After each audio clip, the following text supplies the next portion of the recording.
vous intéresser à quelque chose qui est quand même assez rare. C'est un tout petit vignoble d'1 hectare 25 qui se situe en Australie, dans la région de Margaret River, c'est le sud-ouest de l'Australie. C'est l'histoire d'un entrepreneur new-yorkais qui a atterri là-bas, je dirais tard dans sa vie, c'est-à-dire que c'est un néo-vigneron, mais pas un jeune néo-vigneron, parce qu'il a eu toute une carrière avant de devenir néo-vigneron. Il a entrepris, créé des entreprises, revendu des entreprises, et puis sa femme étant australienne, il a décidé d'acheter une propriété, mais pas du tout dans l'idée de faire du vin. Il s'appelle Will Berliner. J'ai eu l'occasion de le rencontrer en juin 2025 lors d'un dîner qui était organisé par Ella Lister, la directrice du Figaro Vin, mais aussi la créatrice et directrice de Wine Lister, qui est un site de référence pour ceux qui veulent suivre le vin et l'évolution du vin. Et Ella avait donc réuni des amateurs de vin, donc il n'y avait pas de critiques, je dirais des professionnels critiques, mais plutôt des amateurs comme moi, dans un salon absolument extraordinaire qui se situe à l'intérieur du Crillon, et pour un repas dégustation des vins de Will Berliner en présence du vigneron, mais aussi en présence du sommelier du Crillon à l'époque, en 2025, puisqu'il a quitté ses fonctions de sommelier parce que le restaurant qui organisait la cuisine qui s'appelle L'Écrin est maintenant fermé. Il y aura un nouveau restaurant qui démarrera cet été 2026, pour ceux qui regardent la vidéo juste pour situer les dates. Donc j'y étais en juin 2025, le sommelier à l'époque, Xavier Tuizat, que certains d'entre vous connaissent, meilleur sommelier de France, meilleur ouvrier de France, je dirais une figure de la sommellerie, quelqu'un qui en plus est très communicant. Et donc nous étions un groupe d'amateurs autour de Will Berliner et la Lister, et avec l'intervention du sommelier Xavier Tuizat. Donc un repas assez magique, dans un endroit assez magique. Et surtout, ça m'a permis de faire la connaissance de Will, qui est un personnage très atypique. Je ne dis pas qu'il n'y a pas des entrepreneurs qui, après une belle carrière, décident de se convertir dans le vin. Lui, il n'a pas décidé de se convertir dans le vin.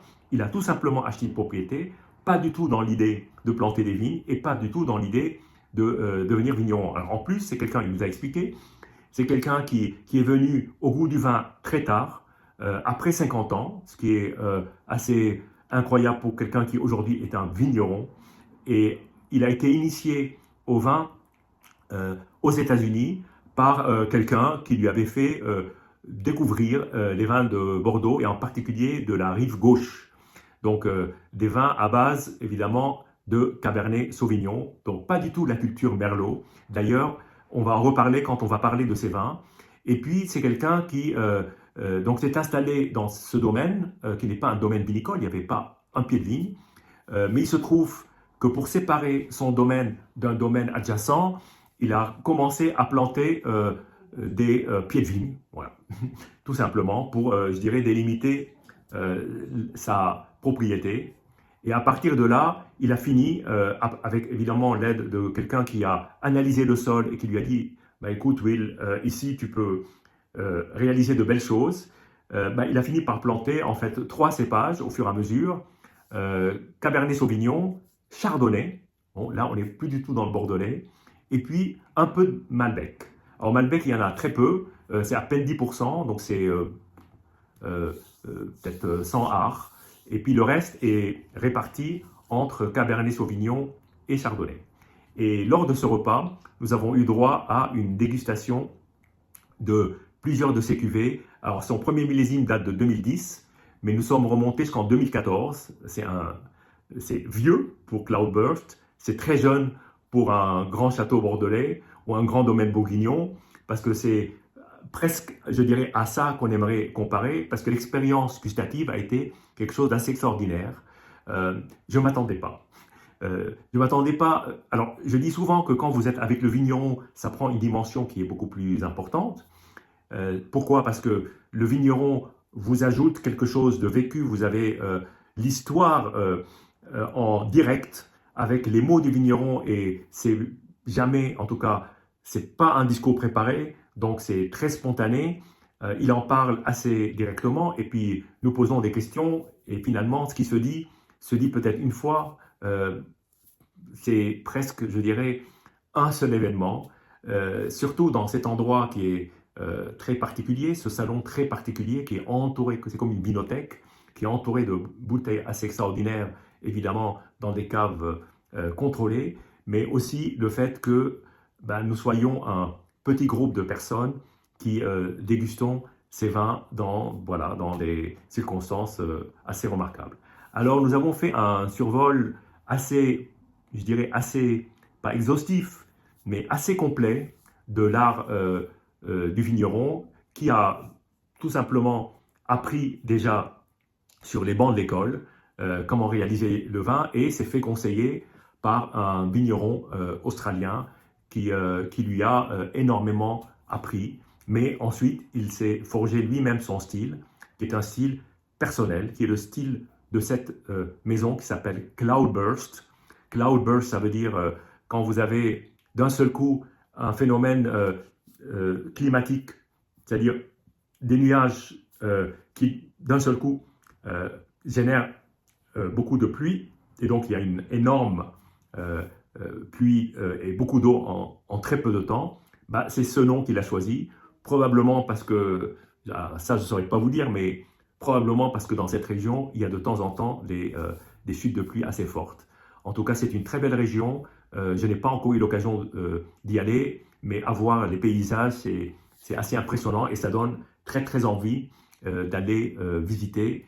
Et maintenant que je connais Will, ce sera sûrement un domaine où je m'arrêterai pour le revoir, mais chez lui, parce que chez lui, c'est encore très différent que de déguster dans un salon feutré, dans un grand palace parisien, même si cette expérience est assez unique.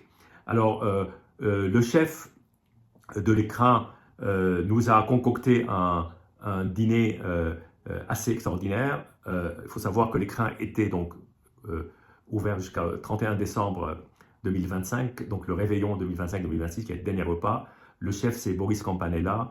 Donc, le chef nous avait concocté un repas qui, évidemment, était organisé avec Xavier Tuizat pour réaliser, ça c'est une des grandes spécialités de Xavier Tuizat, mais comme tout grand sommelier, de réaliser ce mariage subtil entre les aromatiques de ces vins très particuliers et puis un repas en face de haute couture pour on était une douzaine, quinzaine de personnes maximum. Voilà. Donc, alors aujourd'hui, depuis, j'ai contacté le domaine, j'ai acquis quelques bouteilles. Donc, j'ai acquis alors 2 Cabernet Sauvignon et 1 Chardonnay qui sont aujourd'hui dans ma cave, sauf une. Donc, une bouteille que j'ai ouverte à l'occasion d'un repas international où chacun d'entre nous avait apporté une bouteille différente. Ce repas était particulier parce que c'était vraiment des vins qui venaient d'un peu partout, de France évidemment, l'Espagne, mais aussi des États-Unis et puis d'Australie. Donc cette bouteille-là, nous ne l'avons pas terminée parce que nous avons quand même dégusté doucement et le but c'était pas de boire mais de profiter de cet instant pour pouvoir goûter, déguster toutes ces cuvées. Et Cloudburst, j'y reviens aujourd'hui pour la déguster avec vous. Mais avant, je voudrais faire un rapide compte-rendu de cette soirée au point de vue des vins que nous avons dégustés et puis des profils que nous avons rencontrés sur cette dégustation, les profils de vin, évidemment les profils aromatiques. Alors, c'était un repas quand même assez complet qui commençait par un amuse-bouche et nous avons commencé avec un champagne. Donc, non, ça ne vient pas de Cloudburst, d'un domaine que je connais bien, qui est Donde Grélé. La cuvée, les terres fines. Alors, si vous n'avez jamais eu l'occasion de goûter et vous aimez la finesse des champagnes, goûtez les terres fines de Donde Grélé. C'est une cuvée splendide. Chaque fois que j'ai eu l'occasion, et ça m'est arrivé en début de repas, de goûter les cuvées de Donde Grélé, c'est superbe. Alors ensuite, donc, nous commencions par un blanc et nous finissions par un blanc. Et entre les deux, il y avait 2 rouges. Donc on a eu 3 blancs qui accompagnaient 3 plats, si vous voulez. et puis au milieu, il y avait deux rouges qui accompagnaient un plat. Et donc nous avons commencé avec des coques de la Bolle, avec un caviar et des petits pois, pour un chardonnay de Cloudburst, donc 2021. Et là, ça a été vraiment, je dirais, la surprise parce qu'on ne s'attendait pas du tout à un profil aromatique. Moi, je crois qu'on m'aurait extrait de tout cet environnement et on m'aurait placé quelque part en me disant, voilà, tu vas goûter, on t'apporte un verre de vin. Je me serais cru en Bourgogne, mais pas n'importe où en Bourgogne, dans un grand terroir. D'ailleurs, nous avons goûté une version un peu plus ancienne de cette même cuvée en 2017, donc avec 4 ans de plus. Et là, c'était sur un foie gras sureau et un double consommé de canard. J'avoue que associer un chardonnay de ce profil-là avec un plat à base de foie gras était extraordinaire. Ça vous change, je dirais, du classique mariage qui est souvent un vin liquoreux avec le foie gras. Là, honnêtement, ça trouvait parfaitement sa place. Le 2017 avait une patine, déjà un début de patine, et on commençait à pouvoir se projeter dans quelques années plus tard. Donc là, c'est un vin qui avait 8 ans et c'était extrêmement intéressant. Ensuite, nous sommes passés sur un homard bleu avec les rouges. Et là, je dois avouer que ce mariage était de la mer et du rouge était superbe. Alors, pourquoi? Parce qu'en fait, le homard était lui-même cuisiné avec une sauce au vin rouge. Et effectivement, la sauce se mariait très bien avec les deux vins que nous avons goûtés. Donc là, c'était un Cabernet Sauvignon 2021 et un Malbec vieux, je dirais. J'ai dit tout à l'heure que le vin le plus vieux était 2014, donc c'était 2012. Alors, les Malbecs, il n'y en a pas tous les ans, ou il y en a très peu parfois, certaines années, en fonction des récoltes. Et donc, c'est quand même une mini cuvée que nous avons goûté au tout début et qui était vraiment très particulière parce que j'avais jamais eu la sensation qu'un Malbec pouvait avoir ces aromatiques très terriennes, très naturelles, enfin presque un peu rocheux. Et face à ça, un Cabernet Sauvignon 2021 qui nous a tous assis. Alors, il me reste une bouteille dans ma cave. Je reviendrai la commenter ici, mais il nous a totalement assis. C'était une énorme révélation parce que là, on était face à quelque chose qui était très particulier, qui ne ressemblait pas à un vin de la rive gauche bordelaise, qui ne ressemblait pas non plus à un Cabernet Sauvignon de la Napa. On était sur quelque chose de totalement différent. Et c'est vrai que les Cabernet Sauvignon purs en Australie, j'en avais personnellement jamais dégusté. Là, je vais revenir sur le 2018, parce que je retrouve dans le 2018 beaucoup de choses que j'avais dégustées dans le 2021. Ensuite, nous avons poursuivi avec un bœuf Wagyu qui était cuit parfaitement, coupé accompagné de pommes de terre avec un superbe jus de viande. Et là, nous avons dégusté avec un Cabernet, lui, de 2014, donc plus ancien. Et là, ça donnait déjà une idée de comment ce vin-là pouvait évoluer, et on va le voir avec le 2018 qui est quelque part entre les deux. Et nous avons terminé sur du fromage avec un Manchego et un Osso Irati. Donc Manchego, c'est un fromage d'Espagne, mais il y a plein de régions qui font du Manchego, même si à la base c'est de Castille-La Manche, l'origine, mais on trouve des Manchego, c'est devenu on dirait presque un type de fromage. Et l'Osso Irati, qui est un fromage basque, qui finalement, en termes de géographie, est une région qui touche l'Espagne, mais de l'autre côté des Pyrénées. Et là, sur le Chardonnay 2023, et là, énorme. Là, on s'est tous regardés en disant, est-ce qu'on n'est pas en train de déguster un grand Corton Charlemagne, ou peut-être un Bâtard Montrachet. En tout cas, c'était sublime. Et c'est une bouteille, bon, j'en garde une que j'ouvrirai je ne sais pas quand. Est-ce qu'il faut l'attendre? Je ne sais pas, mais le plaisir était tellement énorme, malgré la jeunesse, qu'on se dit, on est partagé. Bon, peut-être que je vais l'ouvrir et puis j'en achèterai une autre que je garderai si j'arrive à en trouver. Parce que il faut voir que la production de Cloudburst est très faible. On parle de 2500 bouteilles par cuvée, donc c'est très peu. Et bien évidemment, aujourd'hui, le domaine commence à être sous les phares des projecteurs. Et ce qui se passe, c'est que les bouteilles commencent à être euh, demandées, réquisitionnées par pas mal d'importateurs parce que derrière, il y a des clients qui veulent en avoir, qui veulent goûter.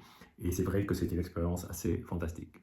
Et nous avons terminé avec un super dessert d'un grand pâtissier, celui du crayon qui s'appelle Mathieu Carlin. Et voilà. Donc maintenant, nous allons passer à cette bouteille-là, donc le Cloudburst 2018. Donc l'étiquette, bah, si on peut parler d'étiquette, c'est une gravure sur la bouteille. En fait, l'étiquette est là, enfin c'est plutôt la contre-étiquette. Donc là, on est sur un 2018 de la Margaret River, donc Cabernet Sauvignon. C'est la bouteille numéro 1122 sur 2888 bouteilles. Donc on parle de 240 caisses. Donc c'est peu. Voilà. Bien, allons-y.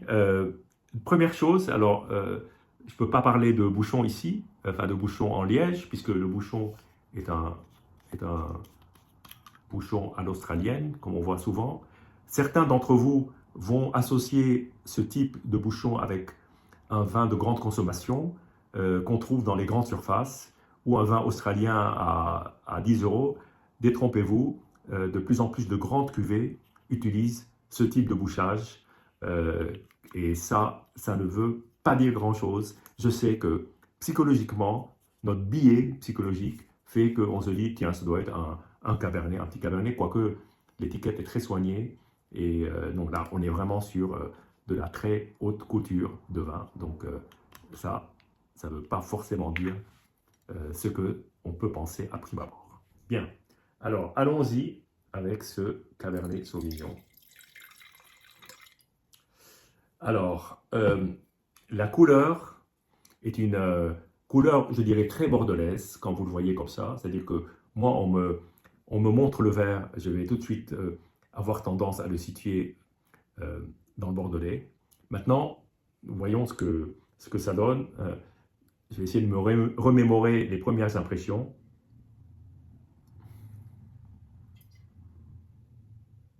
Alors, le nez est assez atypique de ce qu'on peut imaginer. Je vous ai dit, ce vin ne ressemble pas à un cab, comme on dit aux US. Ça ne ressemble pas non plus à un médoc. Ça ressemble à quelque chose ça ressemble à lui-même. Ça ressemble à ce que c'est. C'est-à-dire qu'à la fois, on va trouver des arômes de fruits rouges, certainement, mais on va trouver tout un éventail d'épices qui parfois me fait penser, comme ça, au nez, pas du tout à un nez de cabernet. Vous savez, ce nez de cabernet qu'on associe parfois à tort, quand ce n'est pas un bon cabernet, à quelque chose qui peut ressembler de près ou de loin à du poivron vert. Là, on n'est pas du tout dans ces aromatiques, on est plus sur des épices.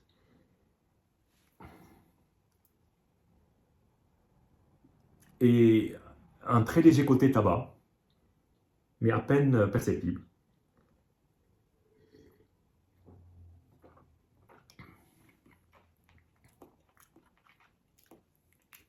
Alors, en bouche, déjà, l'attaque est, on a l'impression presque de mâcher le vin, comme si on mangeait quelque chose. Tout de suite, cette attaque assez fluide et assez fraîche. Et en milieu de bouche, on a cerise mûre, un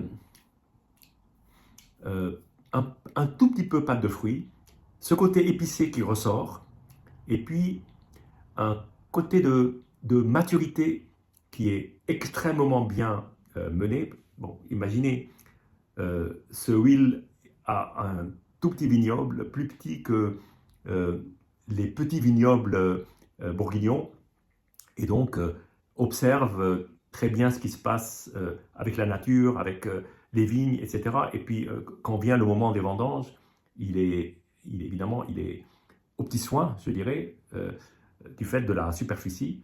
Et on a une maturité assez optimale qui m'a, moi, beaucoup plu, qu'on ressent dans le vin.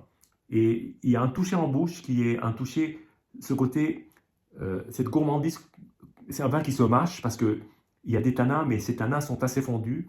mais on a la sensation de manger. Donc avec un homard avec une sauce au vin rouge, ou évidemment une viande, la sensation va être complètement différente. Mais sur ce 18, moi je le verrais plutôt sur le bœuf que sur le homard.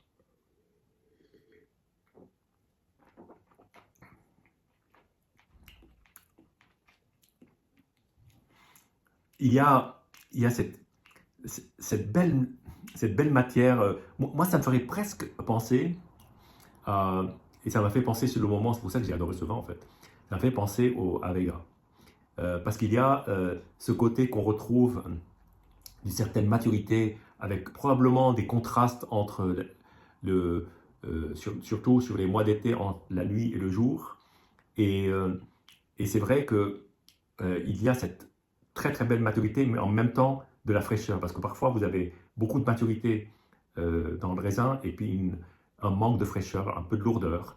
Là, c'est pas du tout le cas. Et ce qu'arrive à faire Will est remarquable, vraiment remarquable. Ce vin est un vin, en tout cas fait pour la garde, qui est excessivement bon là et qui peut encore, je pense, connaître quelques années de plus d'embellissement, de maturation, de fusion, voilà, pour amener peut-être quelque chose. On n'a pas assez de recul, mais pourquoi pas, ça peut être un vin qui peut se garder très longtemps. Nul ne le sait. En tout cas, voici cette expérience unique.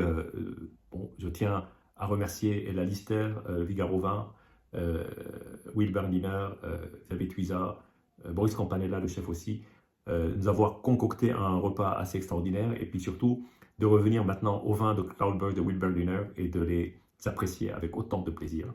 En tout cas, je vous dis santé et à bientôt.